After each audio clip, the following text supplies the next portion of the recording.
Hello, my name is Ryan Freeman. Welcome to my life. Welcome to this channel. And this strange energy that I'm throwing at you is just my way of calming my nerves. Okay, guys, welcome to another episode of A European Adventure Story. This is episode 6. And in this story, I'm going to talk about our ferry ride from the wild danger island of Madeira, where we got kicked out of Bob's. We flew by the seat of our pants. We trekked up lonely trails through beautiful forest and camped at frog ponds. You can watch all that in the previous episodes. We leave Funchal on a ferry that takes us along the coast of Africa up to the southern part of Portugal, known as the Algarves. There is a port city called Portimao that is filled with tourists. It is summertime, so all the English people have flocked down there because there's beaches and culture and parties. The ferry ride was spectacular. If you like to travel and you've got enough time, I always recommend taking trains or ferries because you can relax. You can walk around. You can. There's a lot of good people watching. You see all the old guys by the espresso bar. You can drink wine, beer. You can mingle, play cards, whatever you like. Ferry rides are a blast, and so we had a good time. We arrive in Portimao overnight, and it's early morning, and we have no hotel. We have no booking. I check online. We stop for breakfast. I check online, and it looks like all the hotels are booked, and the only hotels that are open are extraordinarily expensive. Even the low-budget hotels that we might have stayed at on Madeira are like triple the price of what they would be in Madeira. So this is just out of our budget. We still have a couple more months to travel. And so, I'm a bit frugal, but that enables us to travel for a long time.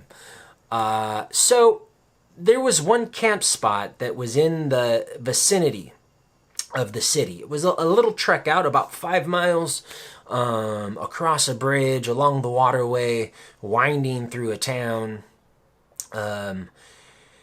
to get to this camp spot. I tried to call them to see if they had a reservation. They never picked up the phone. We get there, we find out that actually they're only open to people within their club, and I asked to join their club, but they wouldn't let me join their club. I don't know why, but they wouldn't let me, which is, my wife was pretty disappointed because they had a pool and, she wanted to find a safe place. However, I was in survival mode. So along the entire walk there, this 5-mile walk, my eyes were scouting potential places to hang our hammocks. We did a lot of free camping in Madeira, and, I was in the free camping mode. And I spied a wilderness area that had no development and lots of trees. And so I thought, okay, let's go back and check out that spot. So we go.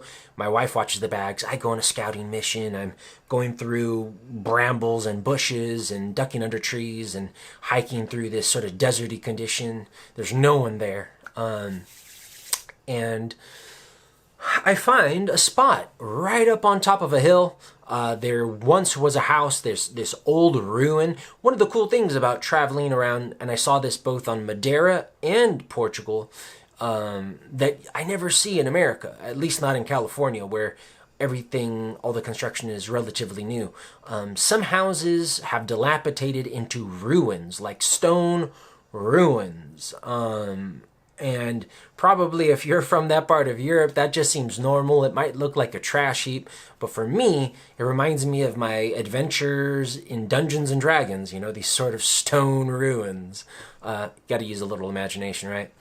And I found this one right on the top of a hill, right across from Praia Grande, which is a really large beach where they have beach bars and a castle and free showers, and so that was perfect. So we ended up spending a couple nights there. I would hide our things in the bushes, put a green tarp over it so no one would be able to find our stuff and rob us. And then, not that anyone was really going up there. It's really hot, and this is a real deserty condition with lots of thorns and stuff like that. So to hide our stuff during the day, we would walk around the town, go to the beach, go to the festivals. There was this beautiful little town, I think, called Ferragudo.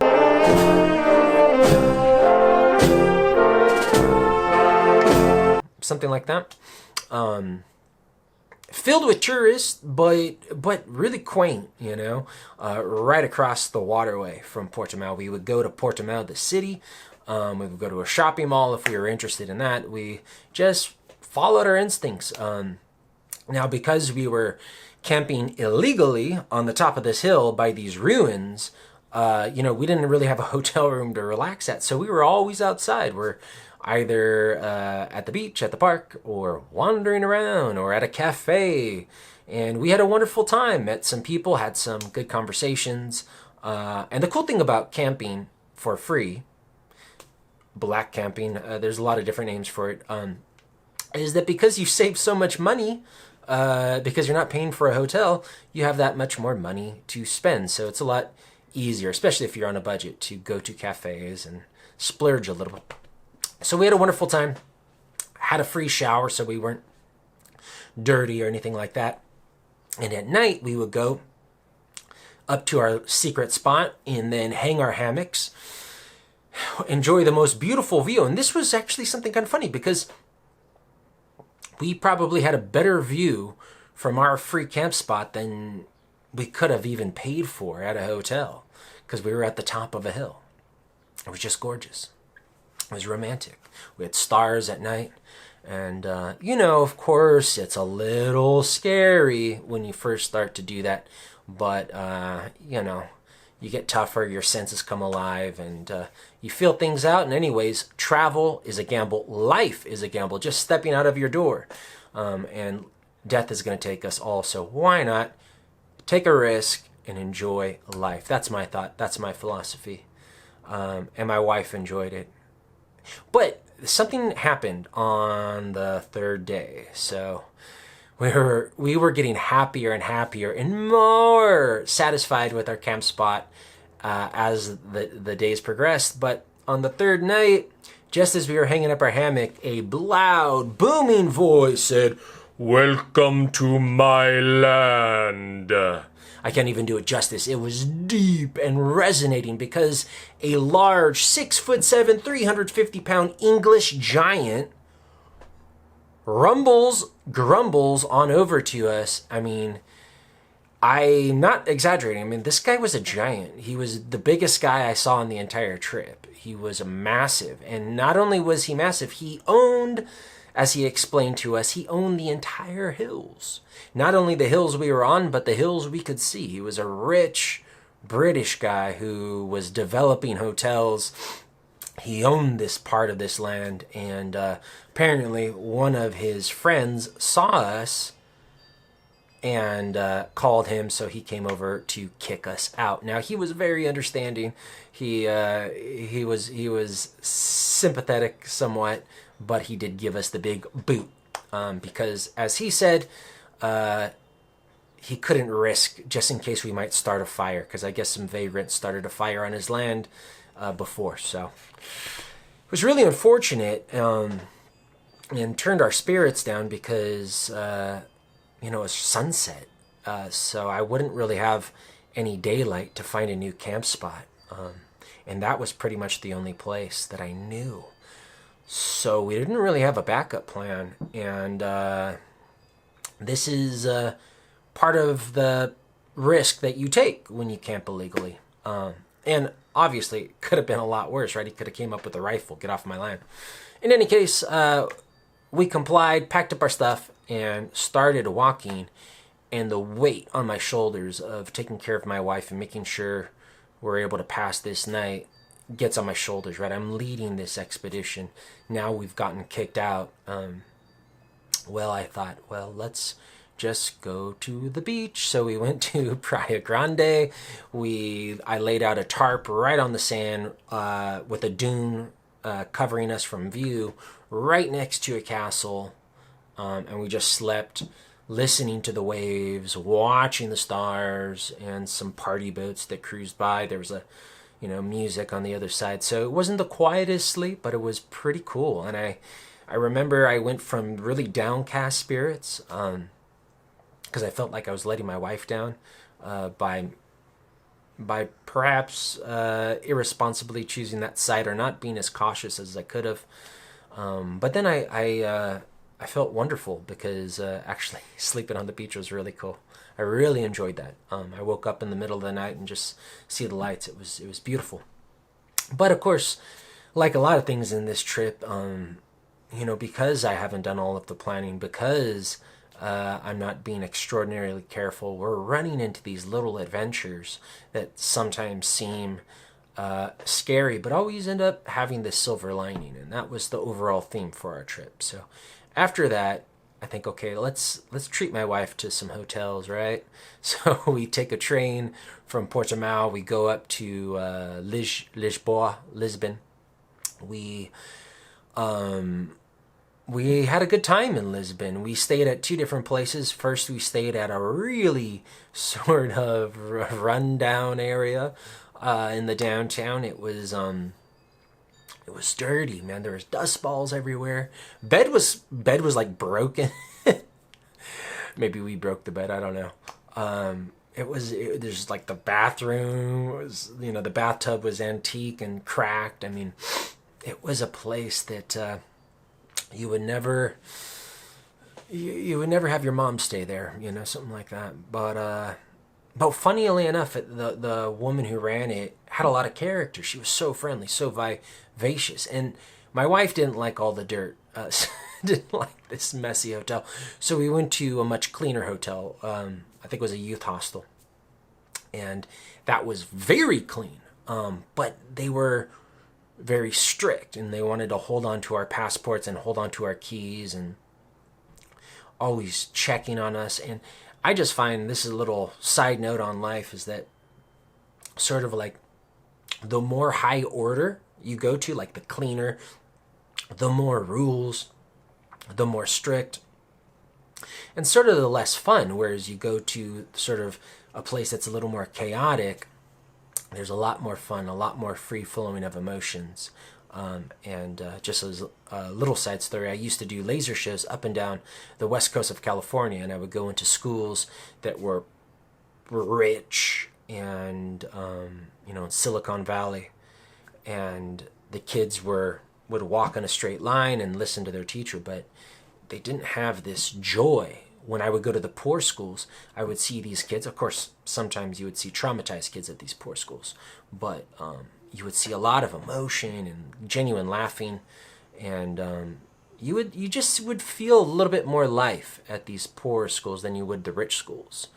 And I've always found that traveling as well. You go to the richer the country, sometimes the higher order the country. Usually, high order comes with wealth. You find people are a little more rigid and a little less expressive of their emotions, a little less having fun, and the poor countries are a little more fluid. That's just a weird thing, and I saw this sort of contrast with the hotels, going from this sort of chaotic hotel to this really orderly hotel. A very, very big difference. To have that in Lisboa and in Lisbon, of course, we saw some of the sights, went to some of the temples, tasted some of the food, walked to these places, get some pictures. And it's a big, beautiful city that I enjoyed, and I could definitely go back. After that, we went to northern Portugal. We went to Coimbra. I believe it's the previous capital of Portugal, as well as a university town.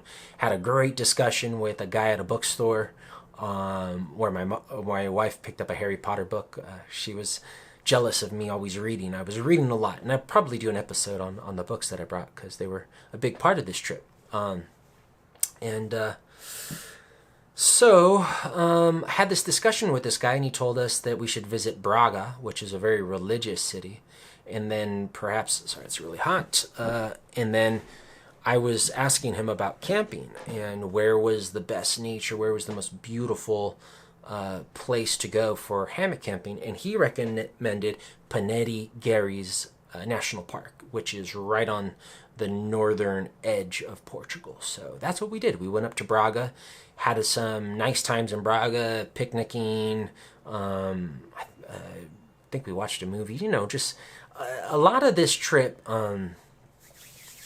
wasn't so touristy. We would go take pictures and go to temples and go to sites, but we spent time romantically.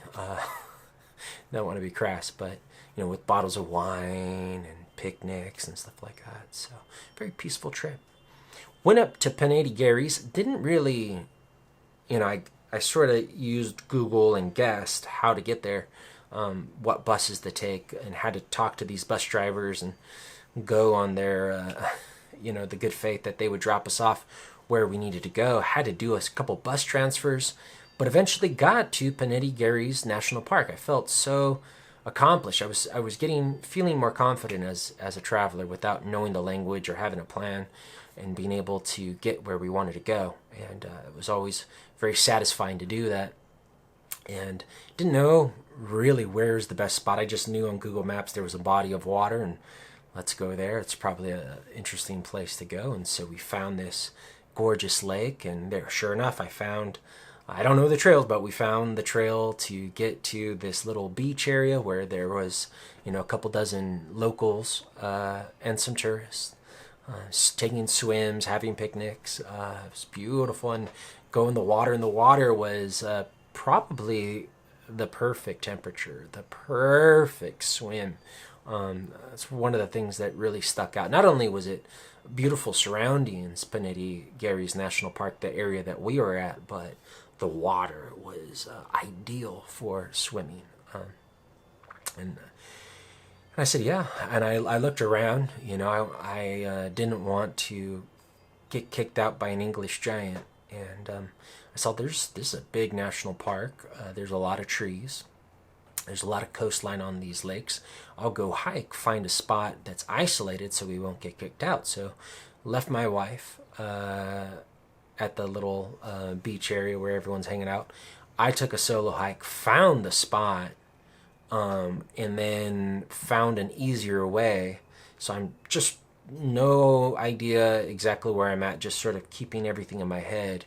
Found this isolated place in the forest right near a private beach, and then a short 200-meter hike through the forest, trying to remember how I'm getting here, over an old stone wall. I mark the spot by the stone wall, and then have to find my way back to my wife, grab her, take her to our new spot. We have this gorgeous picnic, naked, now on our private beach. And it's this is probably one of the happiest high points of my trip, just because it was like we had our private beach where we're naked. There's no one else. No one could see us. Got our own little cove. The water's perfect. I've got my wine. We've got our little ham sandwiches, cheese sandwiches, some snacks and stuff like that. And so it's about as romantic as you get. I mean, it really was. And at this time, I'm reading, Ralph Waldo Emerson. I'm writing poetry, and so, if you have a poetic temperament, now I'm not a good poet, don't get me wrong, but I do find that what inspires poetry is beauty, right? I mean, if you read anything about poets and poetry, it is beauty that inspires them. And the more I was around natural beauty, both my wife's beauty and the beauty of nature, the more inspiration I took. And I think that's one of the reasons a lot of people like to go to nature, whether they're poets or not, is that beauty it gives us this energy and this radiance, that you can't get anywhere. And it heals us in a certain way. And so I was in heaven.